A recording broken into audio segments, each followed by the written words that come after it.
like Bottas or Gasly and holds them up, Albon can get points here today. So Albon is in a very good position.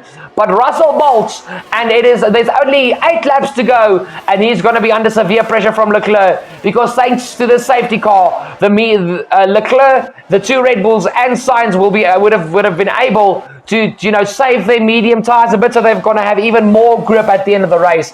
So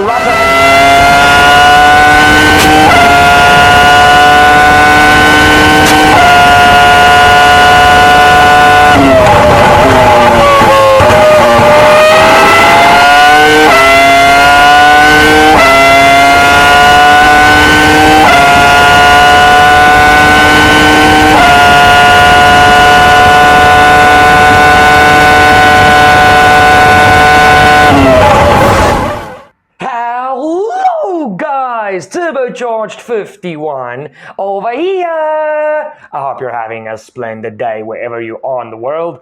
Now guys, first of all, excuse my voice. I woke up a little bit, what's the word I'm looking for? I nearly said constipated. That would have been a big mistake. I woke up a little groggy this morning and I've got like a tickle in my throat.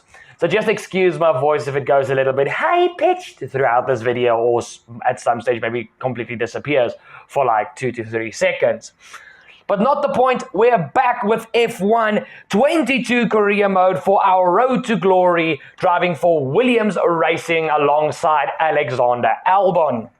And guys, it is now time for round 10. So after this round, there will only be 6 races to go, still in season 1. And we are heading towards the country of love. We are going to France for the French Grand Prix at the circuit Paul Ricard. As you guys can see, we have our first little instance of the video. It was a durability department, some sort of thing to boost the morale. So that is all nice and dandy. That is done. And guys, we are still the slowest car on the grid according to the R&D chart. But you guys can see the upgrades are really coming in thick and fast. But as this episode starts, we don't really have any cash to splash if you look at our resource points and the amount that new upgrades cost. So basically, I think we're done with reliability for this season. I think I did mention that in the previous episode. We'll focus on reliability a little bit more next season again. But so far, this car has been pretty damn reliable. I'm not going to lie to you guys. So obviously, you guys can see we've got another department event, and that's to choose our rival. And thanks to, hashtag spoiler alert, the previous episode, well, I had to inform you guys, unfortunately, my career mode deleted itself. Yeah, it is, because we had to basically redo the career mode, but on an easier factor, so we can actually just keep going from where we were before the career mode got deleted. Yeah, the game wants me to pick a rival between George Russell, Lewis Hamilton, and Sergio Perez in the slowest car on the grid. So I politely declined that. So we'll wait until we get a better rival like Norris, Ricciardo, Zhou, Bottas. More midfield I would aim at. But guys, basically heading in towards this episode, I was not feeling very confident. Reason being is, since F1 2018, the AI are extremely powerful around this circuit Paul Ricard. And throughout practice, the car did not feel all nice and dandy. I would be lying if I said the car felt nice. So I knew, first of all, with the car not being a very good qualifying car, we were going to be struggling a lot in qualifying, probably sitting at the back, myself and Alex. And for the race, to get positions was going to be very tough because the AI were just so strong around this track. It wasn't even funny. And now you guys can see my first rival battle with the supercars. I am very disappointed with the game's recent updates and everything, that there hasn't been more supercars added. And this is just basically, to me honestly, like I said earlier, in previous videos, I do commend Cody's and EA trying something new with the F1 game, but they've tried something new and haven't done anything with it. So the supercars, as quickly as it started, it died. So it's not something, I would rather prefer vintage cars, or at least, more than, I think there's 10, 12 supercars in the game. at least have like 20, 25 that you can play around with, or just go back to the vintage cars. I mean, seriously, I'd rather have them do more effort making the vintage cars more applicable to replay over and over again, because I think that was the main problem of the vintage cars in the previous F1 games. They didn't have much replayability. If they just, refined the vintage cars more, gave us more freedom when you raced with those cars, like setting up the races with certain classes, maybe, switching it around a bit, putting more vintage cars in from certain seasons so that the racing's closer. I think that would have been a better play than F1 Life and Supercars. But that is just little old me. But you guys can see I had quite a funky and fun battle here with Tremblay in this. I think it's the V12, the Ferrari Grand Tourer. Can't even remember the car's name. But this was a really, really fun battle, especially the third one where he started at the front. And I didn't make a few mistakes, but still, we get the triple dub, and now we are heading in towards qualifying for this French Grand Prix race weekend. You can see a lot of upgrades have come onto the car heading in towards this weekend, and we're going to check the performance index right now. So you guys can see, we are still the slowest, but we are so close to the midfield, because from McLaren to us, it's basically a midfield. There's not really back markers anymore. But let's look at the top. So you've still got Ferrari and Red Bull squabbling over P1 and P2, with Mercedes really close in P3, but it is Ferrari, Red Bull, Mercedes. Then you've got McLaren sitting pretty in P4. Then it's Alpine P5, AlphaTauri P6, Alfa Romeo P7, Aston Martin P8. Haas have now dropped all the way down to P9, and we are still sitting in P10 according to the performance index. But as I said, guys, basically McLaren are going to be the best of the rest according to this, after Red Bull, Ferrari, and Mercedes. And then it's going to be a monumental scrap for those final few points between the rest of the grid, between the final 6 teams. So there's still a lot that can happen. You guys can see we've got a lot of resource points now after the practice sessions. I think I do go for the tire blankets if I'm not mistaken, or I prefer them to the next episode. But there's a lot of upgrades we can do, and guys, the more upgrades we get on this car, the better, because then we are going to be able to get into the midfield a lot quicker than we hope. And you guys can actually see, currently, we've got the best engine on the grid. We're the strongest Mercedes-powered car and the strongest powered car on the grid. But our chassis and our aero is so pathetic that we can't do much with the engine. So we really need to get our aero and chassis up to scratch. But like I said, guys, there's still 6 races to go into the season, and then there's season 2. We don't know if there's going to be a regulation reset. So there's still a lot that can happen in this season. But without further ado, it is now time for qualifying. Let's go.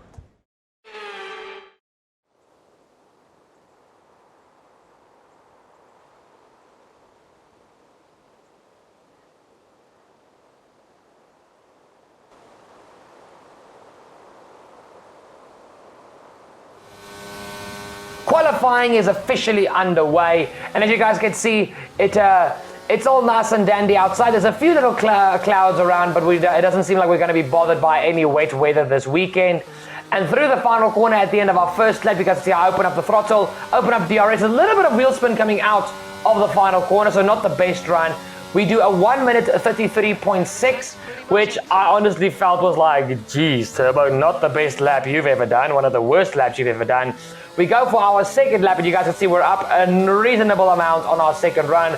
Much better exit coming out of the final corner, and this gets us all the way up into P17 with a 132.1. So we're boxing this lap, and obviously going to go out at the end of the session for one more flying lap. Guys, Q2 is just not an option. I'm not going to lie. Like I said earlier at the start of the video, throughout practice, I just very quickly realized this car does not have the pace of the AI. It just doesn't. And with the AI already being so extremely overpowered on this year's game, I had no choice but to turn the AI just a little bit down for this race weekend. Obviously, the next time we head to Hungary, I will turn up the AI a little bit more. But at this current stage, yeah, there was no point. So after qualifying, I turned the AI down about 1 or 2 clicks. I think I was running them at 105 in qualifying, and I dropped it to 103 for the main race. And I mean, there's nothing wrong with that. I still need, to at least enjoy the racing and not sit 20 seconds behind everybody else at the back of the grid, because then what's the point of making the videos if we don't at least battle for the wooden spoon, if you guys know what I mean. But you guys see, we are currently up on our fastest time, so the track is getting better. And guys, at this stage of the lap, it was like maybe there's a little slim chance we can, like, you know, get a P16 or a P17, maybe not sit at the back. But as we get into the final sector, you guys can see it's myself and Alex sitting at the back, and the only person we can basically hope in beating is our teammate Albon, because the rest are just too far ahead.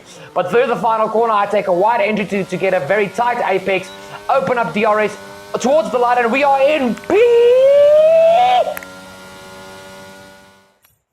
P out of qualifying. We are in P out of qualifying.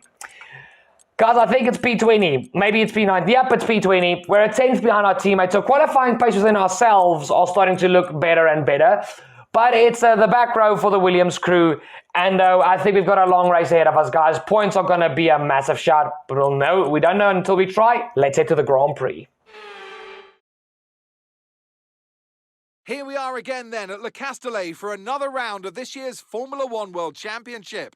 Renault took their first French Grand Prix win all the way back in the inaugural race in 1906, but it was another 73 years before they could take their second.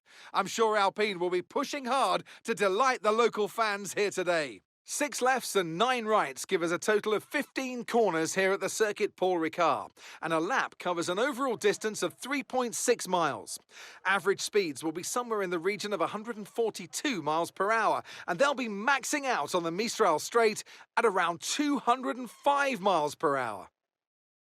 Off the back of a fantastic qualifying session, it's time to see how our starting grid looks like for today's race. A fantastic effort from Charles Leclerc yesterday, and it's put him on pole, edging out Max Verstappen, who'll start from P2. Considering the rest of the grid, we have Perez, Sainz, George Russell and Hamilton, Norris, Ricciardo, Fernando Alonso and Pierre Gasly, Tsunoda, Ocon, Valtteri Bottas and Mick Schumacher, Vettel, Magnussen, Guan Yu Zhou and Lance Stroll, Albon and O'Connor. It's almost time for those 5 red lights to go out then. Let's see who can prevail today. Natalie Pinkham joins me once again in the commentary box. It's fantastic to have you with us today. I'm curious though, how do you think the drivers stop those pre-race nerves from becoming overwhelming when you're lining up on the grid? Well, I imagine they'll be starting to feel the adrenaline as they anticipate the rundown into turn 1, a bit like preparing to go into battle. The unknown situation will bring nerves, but that's a good thing. It'll keep them focused on the moment and on their surroundings as we build towards the start of the Grand Prix.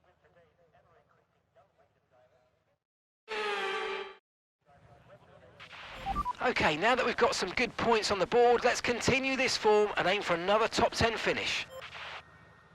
Mark, with all due respect, that's going to be easier said than done, especially today. So guys, once again, we've got nothing to lose. We're sitting at the back. We need to try something, that's a little bit more, out of the box thinking. So we're going to go for the hards to mediums. You guys know I do like the strategy if the car maybe in race pace has a little bit more pace. But I think the max we're looking at today is between a P12 to P14 if we're lucky. Otherwise, we're sitting P16 and lower. But you guys can see, I'm not the only one doing the strategy. The top 4 are also on the hard tires. So maybe, just maybe, I have stumbled onto something very great here. So we'll have to see. We'll have to see that there's no guarantees. But the top 4 have also chosen the hard to medium strategy. So I'm hoping and praying that I've stumbled onto something a little bit better than what it seems at this very moment. But you guys see, I'm just sitting at the back, slowly warming up my rears because, tire temps here. It's very critical. If you've got cold tires around some of these fast sweeping corners, it's not going to be the best thing for you. But you guys can see I'm a little bit further back as I need to run into the back of Lance Stroll as you get to the grid.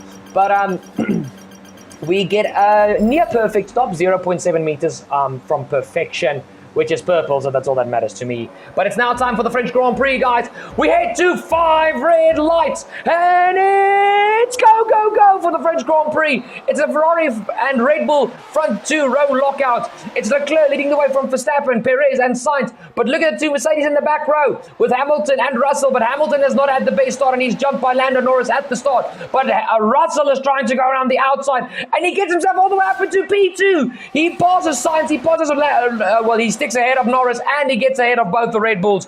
Sensational start there from the Brit, George Russell, as Leclerc leads the way from Russell, Verstappen, Perez, and Sainz forces his way up the inside of his best friend and former teammate Lando Norris. But that was a beautiful start there from George Russell. He is the man of the hour so far. Well, the man of the minute. Let's put it that way, because the race has only started, so he's the man of the minute. But in any case, you have to see Hamilton is fighting with Norris and Sainz here, as Norris tries to go around the outside of Sainz, and he actually gets the move done. What a beautiful move there from Lando Norris. It seems like the Brits have got some pace here at Paul Ricard today. And we jump back to our POV for our start, guys. You can see on the hard tires, I actually have a pretty good launch compared to my teammates. But I don't use any overtake really, because what's the point? We're sitting at the back. We need to scope out some opportunities, as there's a massive kerfuffle into the first corner that just slows up a bunch of the guys. And we get ourselves, I think, all the way up into P15, just running around the outside as everybody just got clogged up on the inside of the first corner. We go up the inside of the Haas of Mick Schumacher, if I'm not mistaken. Oh, and there's a massive, the door just gets left open by Pierre Gasly and Esteban Ocon there. And that's a beautiful move there, but Ocon tries to come back at us, and he does. It's a beautiful move there from Esteban Ocon, his home race for his team and himself, because he's a French driver in a French team. So that was sensational there from Esteban. As you guys see, he's pressurizing Valtteri Bottas, as we are under pressure from Tsunoda and the second half of Mick Schumacher, if I'm not mistaken. Yes, it is Mick Schumacher. But we managed to defend from both of them, and now we try and stick with Esteban. But guys, I immediately realized that the pace was just not there. Like, we're in P13, so it's a very, very good start, but the pace is just not there. Yes, we are on slower tires for this first part of the race, but the pace was just, it was bad. It was honestly bad to feel how slow we were, but we'll have to see what happens. But guys, basically, let's jump back to the leaders, because, so Leclerc is on hards, Russell is on mediums, Perez, Verstappen and Sainz are on hards, and then Hamilton's on mediums. I think Russell just got a sensational launch as well, being on a more grippy tire. So Russell being in the mix there with Perez and Leclerc, so it's not Verstappen P3, it's Perez. I do apologize for making that mistake earlier in the video.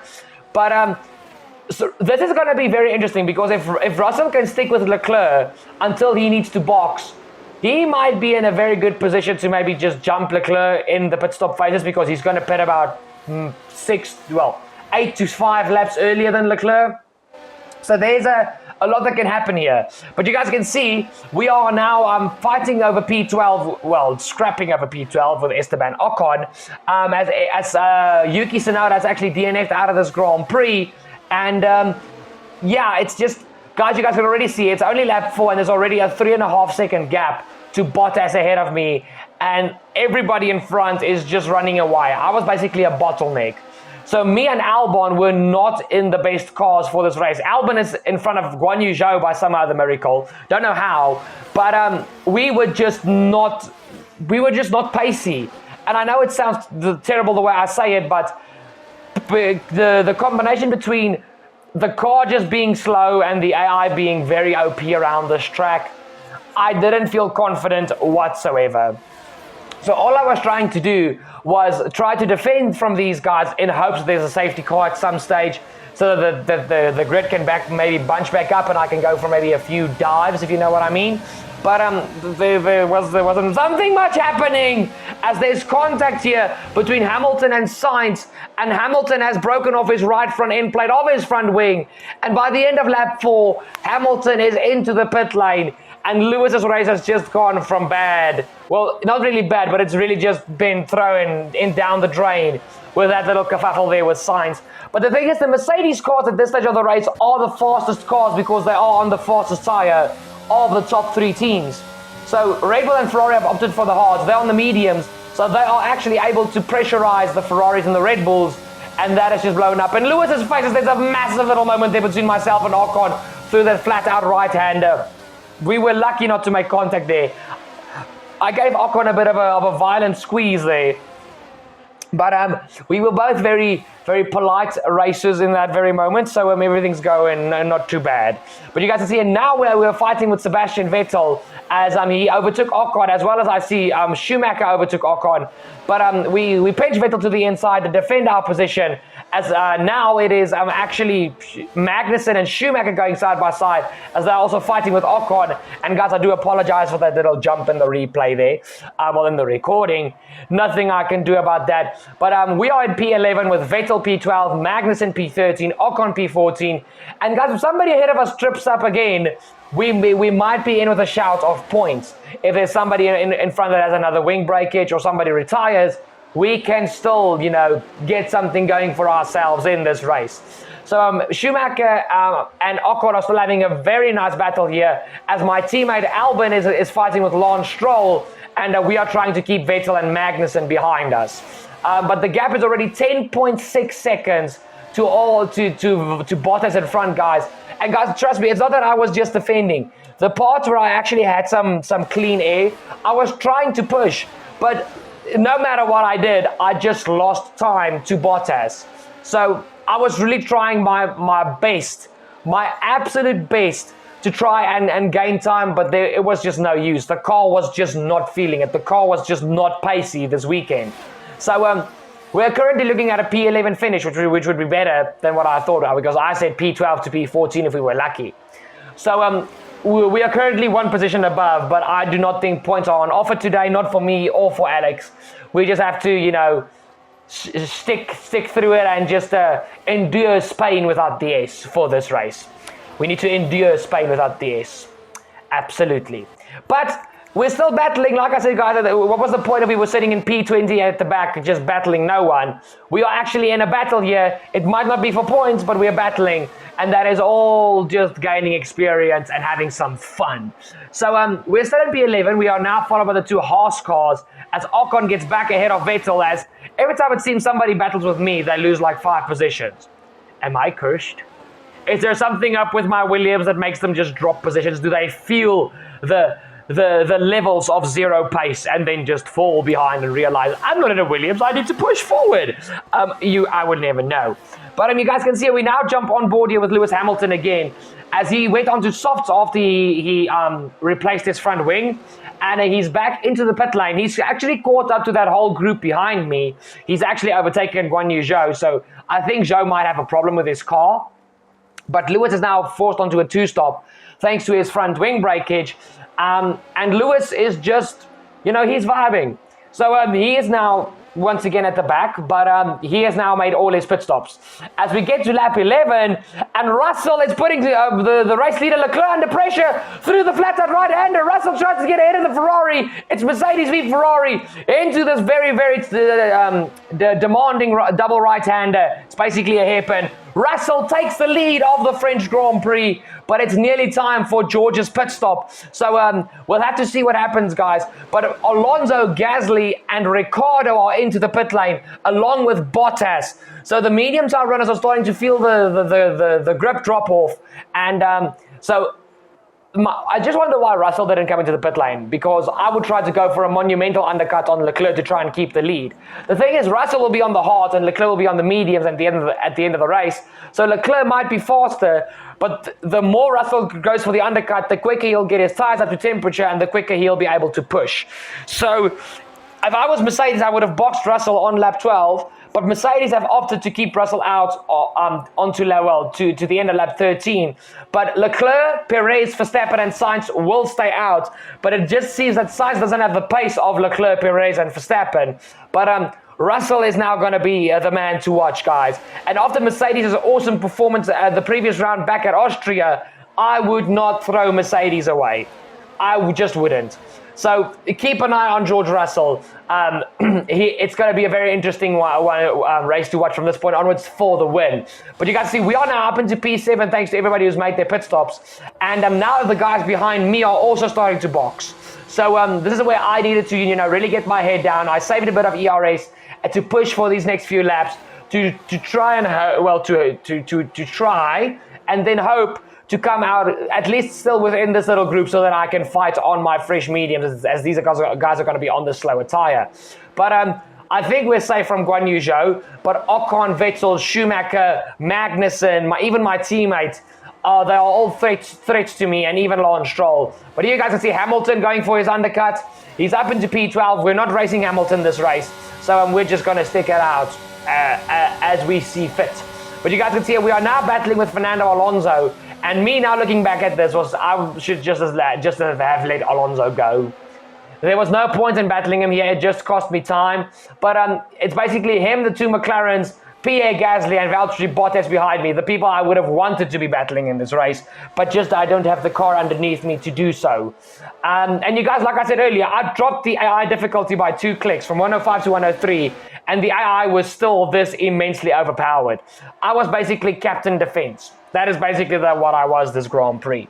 But still, like I said, I was still having fun, doing my best, and we now see Charles Leclerc at the end of lap 15. He's into the pit lane, and which Red Bull will follow him? Will it be Perez or will it be Verstappen to follow Leclerc in? It's Verstappen to follow Leclerc in, so Perez and Sainz will stay out for one more lap. Honestly, Sainz is so far behind, they can honestly double stack the Ferraris. They really can. But it's Verstappen and Leclerc off of their hards onto their mediums. But now the question is, where is George Russell? Here we go, he rounds the final corner, and the pit lane in France is actually deceptively long. So it can cost you more time than you realize. But will Russell come out ahead of Leclerc? Yes, he does. Russell is still in net P1 of this race, but Leclerc is very close. And as soon as those mediums are up to temperature, Leclerc is going to be about at least half a second a lap faster. So now Perez is in. Sainz is 12 seconds behind Sergio. That is a massive gap. Sainz really just hasn't had the pace this race. But the Red Bull of Sergio Perez is in. He's onto his mediums. And obviously, we're just going to see now if he comes out ahead still of his teammate Verstappen or whether Max has jumped his teammate. But now we look at the top 3, which is Russell, Leclerc, and Verstappen, the net top 3. And has Perez done enough to stay out ahead of his teammate? But Perez will be on cold tires. So even if he does, yeah, there he is. He's right ahead of Max. But he's going to be under immediate pressure from Verstappen on his cold tires, and Max's tires will definitely be up to temperature because it is absolutely boiling here at Le Castellet because the tires overheated so easily, even the hards. If you push them too hard, they'll overheat, but Perez loses the rear end of his car. He's into the barrier. That is what cold tires can do to you. And drama here at Paul Ricard. Perez just, he takes his normal line, but the tires just wouldn't take the stress that Perez put into them. He's round and into the inside barrier. We have a little replay here of our pit stop because we came off of the hards onto the mediums. And I'm not sure if the safety car has been deployed, but it does seem like it. Yes, the safety car has been deployed. So it just did save me a little bit of time, but I'm still being jumped by all these other cars because, guys, like I said, the pace just wasn't there. What I am grateful for is the fact that I can heat up my tires now like I want. So Hamilton has got himself all the way back up into P10. So he's going to be able to fight with Bottas, Gasly, Norris, Alonso, Ricciardo, and try and get some points. But where is... Oh, yeah, Perez is out. Sorry, I was being a little bit stupid there. But it's Russell leading the way from Leclerc, Verstappen, Sainz, Ricciardo's having a phenomenal race, by the way. Alonso splits the two McLarens, Norris P7, Gasly P8, Bottas P9, Hamilton P10, Magnussen P12. My teammate is actually in, Magnussen P11. My teammate is actually in P12. Then it's Ocon, Schumacher, Stroll, myself, Vettel, and Zhou rounds out your grid. But guys, my teammate might even be able to get points here if he really pulls his thumb, because he's 2 positions away from points. And if Hamilton fights with somebody else like Bottas or Gasly, and holds them up, Albon can get points here today. So Albon is in a very good position. But Russell bolts, and there's only 8 laps to go, and he's going to be under severe pressure from Leclerc, because thanks to the safety car, Leclerc, the 2 Red Bulls, and Sainz would have been able to save their medium tires a bit, so they're going to have even more grip at the end of the race. So Russell has got a tall task to try and keep the 2 Ferraris and the Red Bull of Verstappen behind him. But you guys can see on the restart, we jump onto our front nose cone, and you guys can see we are right behind Stroll. We are on the better tyres. We are a little bit faster to straight line. We go for the dive up the inside of the Aston Martin driver, and that is us now up into P15 with Schumacher not too far ahead. So we need to try and chase down that horse while we've still got the grip advantage. So guys, basically, I was just trying, like I said, I was rooting for P12 to P14. We're not even in P14. We're looking at P14 at this stage. And if I don't pull my finger, we're going to be fighting the two Aston Martins and the Alfa Romeo of Guan Yu Zhou, literally for the wooden spoon. So I need to try my very best to try and get onto the back of Schumacher. And the start of lap 21, we have managed that. So we are right behind the young German as we are trying to go for a move here. He leaves the inside wide open, and we go for the dive up the inside. That is P14. Can we stick with our teammate and the Frenchman Esteban Ocon, who is not having the French Grand Prix that he would have wanted, while his teammate in the same outfit is fighting the McLarens for P5. But we now we jump all the way on to lap 24, guys, and this is now Mick Schumacher pressurizing me. Because once again, the hard tyres are not as bad of race tyres that I thought they were. And as soon as my medium started to drop off, yeah, basically I was a sitting duck. There was no way I was catching Albon or Ocon. So we are now stuck fighting for P14, but it's fine.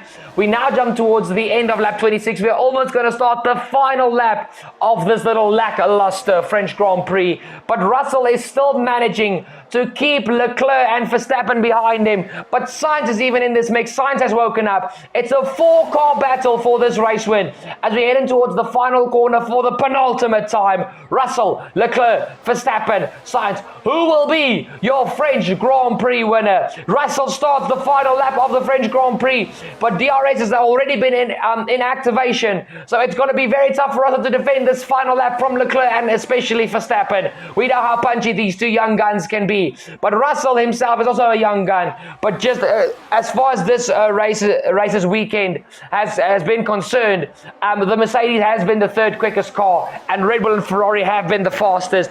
But never count out George Russell as we head on to the Mistral straight now for the final time. Will Leclerc be able to get Russell on the final lap? Will Leclerc cause heartache towards Mercedes and George Russell? DRS open, he pulls to the outside. Verstappen is just watching in the background to see what happens, but Leclerc gets the move done even before we get to the middle sector chicane. Leclerc takes back the lead of the French Grand Prix, which he held earlier in this race. And now Russell is under pressure from Verstappen as we head towards the flat-out right-hander. Will Verstappen go around the outside of George Russell? He's trying his best to do so, but Russell will have the inside for the double right-hander, and he just defends and manages to keep that Mercedes ahead of the Red Bull. So Leclerc will win the French Grand Prix from George Russell P2, who's driven phenomenally, and to me, he's driver of the day. With Verstappen P3 and Sainz P4, we are still battling away with Mick Schumacher for P14. It'll be no points for Williams today. We will finish in P13 and P14 for myself and Alex Albon. It might not have been an action-packed race like the previous round in Austria, guys. But it's clear we've still got a lot of work to do. As Leclerc sets the fastest lap on the final lap, he will take the full 26 points for this Grand Prix. We're going to come home to finish this race in P14. And like I've said, we've still got a lot of work to do. But it's still, from my point of view, it was a fun race. We had a lot of battling. But for now, work needs to be done. Head back to the drawing board and P14 here in France. Okay, pick up rubber and bring it home.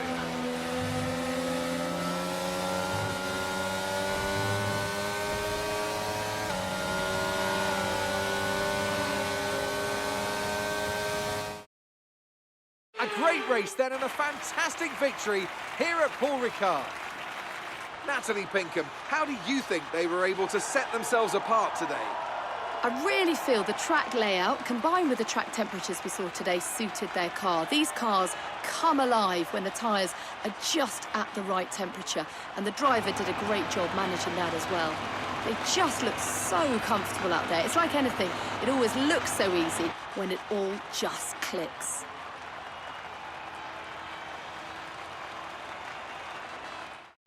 Ferrari are at it again. An excellent performance at today's Grand Prix, and they're certainly a team that know what they're doing out there.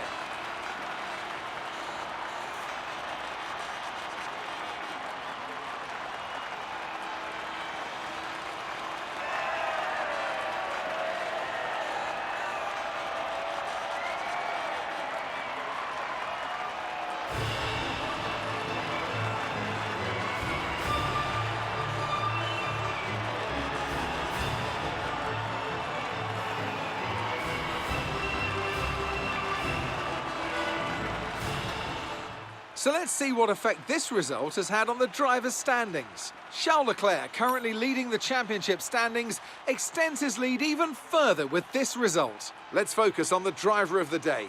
Natalie Pinkham, come on, who do you pick? I have to give it to O'Connor. They pushed and found some fantastic performance. It was an absolute pleasure to watch. It's time to see how things are shaping up in the Constructors' Championship.